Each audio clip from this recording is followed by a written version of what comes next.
So the one area we haven't covered yet is the width of the stance. And I didn't include it in our 5 key fundamentals because I felt there's a lot of personal preference in the width of the stance.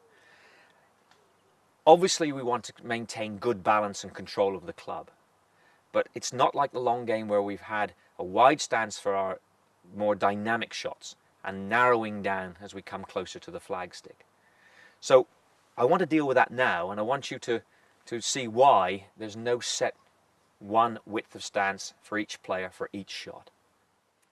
We tend to accept that the longer, more dynamic clubs need the wider stance to give us the balance and control of the club.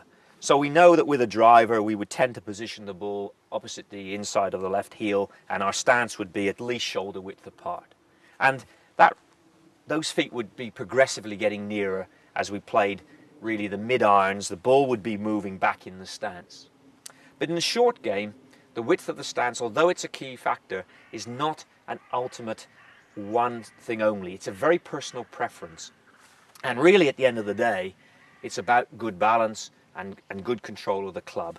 So I would suggest that when we're looking at longer pitches, let's talk about pitches perhaps from 60 to 90 yards here, then the ball is likely to be just forward of the middle of the stance, and your width of stance is probably just inside your shoulder line.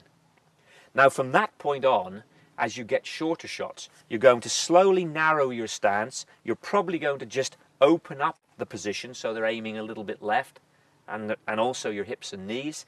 And that ball position again is going to be personal. It may vary a little dependent on the club you're using and the ball flight you're looking for, the type of outcome you want from the shot. So there's no exact width of stance for each shot, but there's an approximate. And if you think to yourself that the feet get a little nearer, or I like to term the heels of the feet get a little nearer. You can turn your toes out a little bit, that doesn't matter.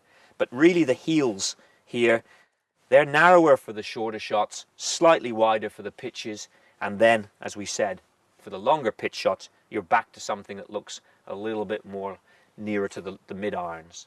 So that should give you a little bit of advice on your short iron stance. But again, it's a personal preference, and it's tied in with your posture, weight distribution and balance.